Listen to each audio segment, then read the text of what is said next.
Olá pessoal, meu nome é Talmos, sou engenheiro civil, trabalho há 14 anos na área de gestão com uso de BIM. Primeiramente eu quero agradecer ao Fernando, BDD 19, por ter sugerido para a gente o tema de aula de composições unitárias de serviço. Muito obrigado, Fernando, pela sua contribuição e sua participação. É um tema extremamente importante e eu vejo que muitos engenheiros têm dificuldade em montar composições. A composição unitária ela é a base para fazer um orçamento mais assertivo. Você pode pegar composições já prontas, por exemplo, da TCPO, da SINAP, outros órgãos públicos também têm, ou você pode montar a sua própria composição. Eu só gosto de trabalhar montando as minhas próprias composições. Por que eu gosto de fazer isso? Porque eu consigo montar orçamentos mais assertivos e eu consigo, a partir do orçamento, criar listas de materiais reais. Então eu passei 8 anos em obra, onde eu aferia e media as composições que eu tinha feito no orçamento, verificando perdas, verificando materiais, técnicas construtivas, e assim eu fui ganhando essa experiência. E eu vou montar uma série de vídeos onde eu vou mostrar para vocês como que eu tenho feito essas composições. Quem ainda não se inscreveu, se inscreva lá no nosso canal do YouTube, lá no nosso Instagram. Lá na bio do Instagram você clica lá, tem um link para você sugerir temas também e nós vamos fazer aulas sobre o tema que você colocar lá. Pessoal, vamos então começar a aula de como criar composição unitária de alvenaria. Eu dividi em duas partes para não ficar muito extensa. A aula 1 para a gente calcular os blocos cerâmicos e a aula 2 para a gente calcular o volume da argamassa, que tem algumas considerações a fazer, e os outros componentes da composição. A primeira coisa que eu preciso saber para conseguir calcular uma composição unitária real é a técnica construtiva. Eu posso ter alvenaria racionalizada, eu posso ter alvenaria de bloco cerâmico, eu posso ter alvenaria de bloco de concreto, eu posso ter alvenaria que é feito junto com a estrutura, que a gente chama de sanduíche, muito utilizado em residências. Eu posso fazer a estrutura primeiro e depois fazer a alvenaria. No nosso caso, nós vamos considerar que a gente executou a estrutura primeiro. O que isso vai influenciar? Vai influenciar justamente nessa interligação, de como que eu vou ter que fazer a interligação entre a estrutura e a alvenaria. Se fosse sanduíche, geralmente não usa nada. Simplesmente coloca a forma lá e concreta junto já com a alvenaria. Antigamente usava-se ferro-cabelo, né? Então deixava umas esperas do pilar para conectar na alvenaria, para fazer a ligação, mas aqui, atualmente, o que é mais utilizado, que é o que a gente vai considerar aqui na nossa aula, é essa telinha metálica utilizada para fazer a ligação da estrutura com a alvenaria. Essa telinha, a gente vai utilizar ela a cada 2 fiadas. Ela vai ser colocada com finca-pino, esse pino metálico que vocês podem ver aí, ó, na tela lá embaixo tem 2 e na tela de cima tem 1, a gente só consegue enxergar 1, mas são 2 por unidades. Essa tela ela é instalada com uma pistola, ou seja, essa pistola você dá um tiro e ela finca ali na estrutura. Só vai entre pilar e alvenaria. Então isso que eu estou falando aqui é o resumo do que a gente tem que considerar.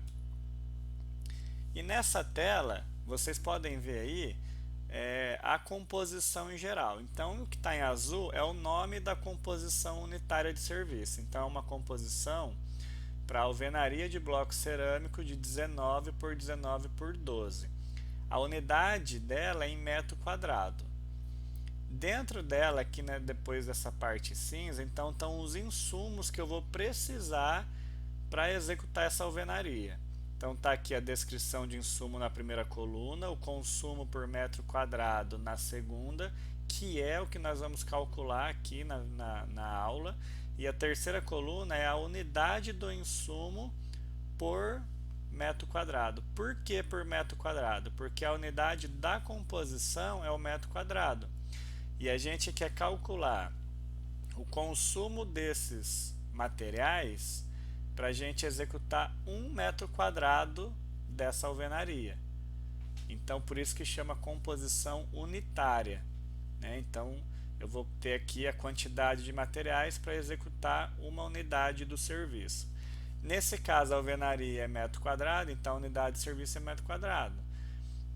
Piso, metro quadrado. Se fosse rodapé, por exemplo, teria que ser metro linear. Seria então a unidade da composição de serviço. Aí eu ia calcular todas as quantidades, os consumos dos insumos para uma unidade da composição de rodapé, que seria então para executar 1 metro linear de rodapé.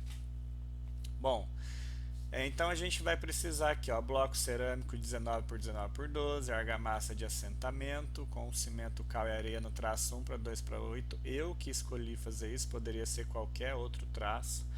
A telinha eletrosoldada para fixação com largura 10,5. No bloco de 12 a gente usa 10,5. Se fosse bloco de 9 eu utilizaria de 6. O finca-pino, o cartucho espoleta. Esse cartucho espoleta é para pistola de espoleta, como se fosse mesmo um revólver, né? Então você coloca lá a espoleta, dá o tiro e ele fixa o finca-pino na estrutura. Poderia ser a gás, poderia ser a bateria, tem que saber qual que a gente quer utilizar. E por último, o serviço de execução de alvenaria. Eu estou considerando terceirizado, poderia ser mão de obra própria. Daí você teria que colocar aqui pedreiro, servente e aí o índice de produtividade na segunda coluna, ali na coluna de consumo. Então, qual que é a lógica da composição unitária? A gente lê assim: quantos blocos cerâmicos eu preciso, quantas unidades de bloco cerâmico, quantas unidades de bloco cerâmico eu preciso para fazer 1 metro quadrado de alvenaria de bloco cerâmico de 19 por 19 por 12.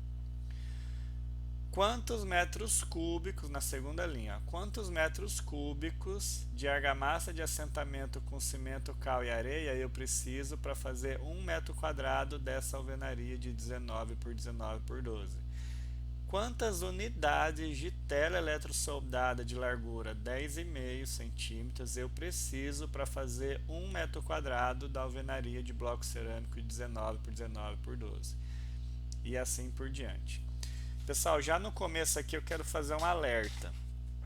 Eu já ouvi colegas falando assim para mim, falou: ué, Talmos, mas o bloco cerâmico é só você calcular a área do bloco cerâmico e ver quanto cabe 1 metro quadrado. Não, não é assim. Você pode fazer assim, tem lógica, se você vai fazer uma coisa estimada, um orçamento estimado. Para um orçamento real, que você quer retratar a realidade, você tem que considerar as juntas, porque isso influencia. Teve uma obra que eu fiz uma composição de pastilha cerâmica, colocada uma a uma, né, na época não tinha telada. Essa pastilha eu considerei 100 juntas e fizeram uma junta lá na obra de 8 milímetros. Então ela tinha 5 por 23. Se você coloca 8 milímetros, olha o tanto que você está aumentando. Eu sei que sobrou lá uns 20% de pastilha de tudo que eu tinha calculado. Foi um erro grande. Então a gente tem que tomar cuidado com essas juntas. Fiz aqui um desenho 3D lá no Revit. À esquerda então está a nossa parede e à direita está a vista frontal da parede, considerando ali as juntas. Então, a primeira coisa que você precisa responder, as primeiras perguntas que você precisa responder é: qual que é a dimensão do bloco cerâmico? A gente já tem. Qual que é a espessura da junta horizontal e da junta vertical? Gente, é importante porque isso influencia no cálculo. Então aqui, ó, a dimensão do bloco cerâmico, nós vamos utilizar o 19 por 19 por 12. A junta vertical nós vamos utilizar 1,2 centímetros e a horizontal 2,5. Ah, por que a vertical é menor? É o jeito que a construtora faz. Então aqui, se você quiser considerar igual 1,5 por 1,5, que é o padrão, ótimo, não tem problema. Aqui eu estou retratando a realidade dessa construtora. Então eles fazem junta horizontal em média 2,5 e a junta vertical 1,2. Até um tempo atrás eles nem faziam junta vertical, aliás, nem completavam com argamassa. Outro detalhe importante, né? Que é essa junta que eu estou falando, vertical e horizontal? É onde você põe a argamassa de assentamento. Então o pedreiro faz uma fiada, aí ele coloca a argamassa por cima e assenta a segunda fiada, a fiada de cima, e põe a argamassa para assentar a outra. Essa é a junta. E também entre os blocos, a junta vertical, hoje a norma, pelo que eu entendo, a norma não é que ela exige, mas para você conseguir atender a norma de desempenho, você também tem que fazer essa vedação aí para a gente então conseguir atender. E a junta ela é importante porque, ó, se eu fosse considerar só os blocos, daria 19 por 19, mas não é. Né? Se você pensar em modulação, ó, ele é 21,5 na vertical porque a junta é 2,5, 19 mais 2,5 dá 21,5. E na horizontal é 19 mais 1,2, 20,2.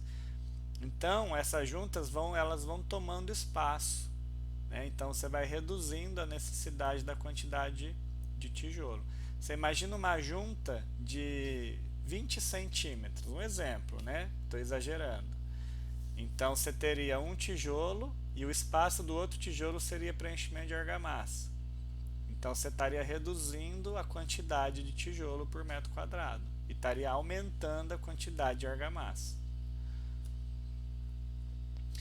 Então aqui, ó, no nosso caso, como que a gente começa, né? Então eu tenho lá já definido as minhas juntas horizontais, as juntas verticais, o tamanho do bloco.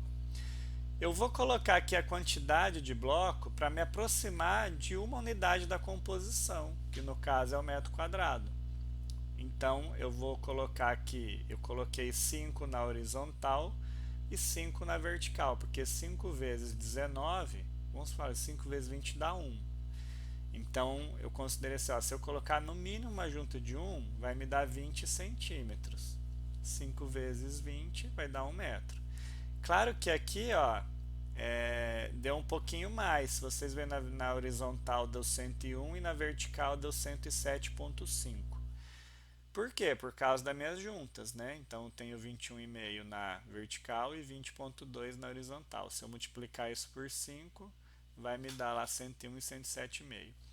E aí eu vou calcular a área desse meu quadradão, que é o desenho que eu estou calculando nessa composição, que vai me dar 1.08575. Pessoal, eu podia colocar aqui, ó, 10 blocos na horizontal, 5 na vertical, fazer 2 por 3, 5 por 10, não tem problema nenhum, porque depois eu vou transformar tudo isso em 1 metro quadrado. Eu estou acostumado a fazer assim, eu sempre aproximar da unidade da composição. Aí eu vou contar o número de tijolos. Aqui é só contar. Eu fiz o meu desenho, por isso que se eu colocar próximo de 1, me facilita. Ó, eu vou contar aqui e vai me dar 25 tijolos. Só que 25 tijolos é para eu fazer 1.08575 metros quadrados de alvenaria. Porque eu tenho a minha junta a ser considerada. Essa área precisa ser considerada. Eu quero saber qual que é a quantidade de tijolos para 1 metro quadrado de parede. Então eu vou fazer uma regra de 3 simples. Vai ter lá, ó, é só multiplicar, né? 25 unidades para fazer 1.08575 metros quadrados. E eu quero saber, ó, x unidades, quantas unidades eu vou precisar para fazer 1 metro quadrado. Eu multiplico cruzado, então 25 unidades vezes 1 metro quadrado dividido por 1,08575 metros quadrados e vou chegar ao resultado de 23,02 blocos por metro quadrado. Olha lá a diferença, lembra que eu falei no começo que é um dos maiores erros? Para 1 metro quadrado, se eu tacar o 25 e não considerar junto, eu posso ter erro. Isso daqui em 1 metro quadrado é pouco, são 2 unidades. Mas você imagina que numa obra aí eu vou ter, por exemplo, 30 mil metros quadrados, né, de alvenaria. Vezes duas unidades dá 60 mil blocos. Então começa, a gente trabalha com obras de grande porte, assim, residenciais, prédios, né? Então isso para a gente começa a influenciar no custo e afetar o custo também, perdas, enfim, toda a parte de suprimentos. Só que tem um porém. Esse valor que nós achamos aqui, ó, não tem perda, certo? Então são 23 se não tivesse perda. Se eu falo que não tem perda, se eu também vou na composição e coloco os 23, eu estou falando o quê? Que não vai quebrar nenhum bloco na minha obra. O que de fato não acontece, eu nunca vi e nem tenho conhecimento de quem viu. Então eu tenho que considerar uma perda. Aqui no exercício, eu coloquei 10% de perda. Porque eu não sei qual que é o processo da construtora. Né? Eu uso 7,3 de perda, medida em campo. Por quê? Porque a construtora tem um processo já padronizado, a mão de obra é bem especializada, o canteiro de obras ele é bem organizado, tem uma logística muito organizada aplicada ao Lean Construction, então a gente consegue ter também uma redução de perda por movimentação, a gente consegue ter equipamentos adaptados, adequados para fazer o transporte, enfim, uma série de outros fatores que vai influenciando na perda de materiais. Então aqui eu considerei 10%, foi para 25,32 unidades por metro quadrado. Se eu tivesse considerado 25 blocos por metro quadrado lá no começo, mais 10% ia para 27,5. E aqui voltando então para a composição, então a gente conseguiu aqui em vermelho descobrir qual que é o consumo por metro quadrado de bloco cerâmico. Então o que, que nós descobrimos? Que para fazer 1 metro quadrado dessa alvenaria de 19 por 19 por 12, eu preciso de 25,32 unidades do bloco cerâmico de 19 por 19 por 12. Achamos então aí a parte do bloco. Pessoal, nós vamos depois ir para a aula 2, mas já quero deixar o convite para vocês. Entrem lá no nosso Instagram, clica lá no link que está lá na nossa bio, lá no nosso perfil. Lá vocês vão achar um ícone para vocês se inscreverem e sugerirem temas de aula de engenharia e arquitetura. Vai ser um prazer muito grande eu poder atender as dúvidas e as demandas de vocês. Se eu não souber, nós temos uma equipe de professores, mestres, doutores que estão trabalhando na prática do mercado, estão trabalhando, estão atuando e a gente quer contribuir e compartilhar com vocês o nosso conhecimento. Beleza? Vejo vocês na aula 2. Também se tiverem dúvidas sobre essa aula, entra lá no nosso Instagram, digita lá no nosso direct qual é a sua dúvida e nós vamos estar respondendo para vocês. Ou no próprio YouTube também. Pessoal, obrigado e logo logo vamos postar a aula 2. Abraço!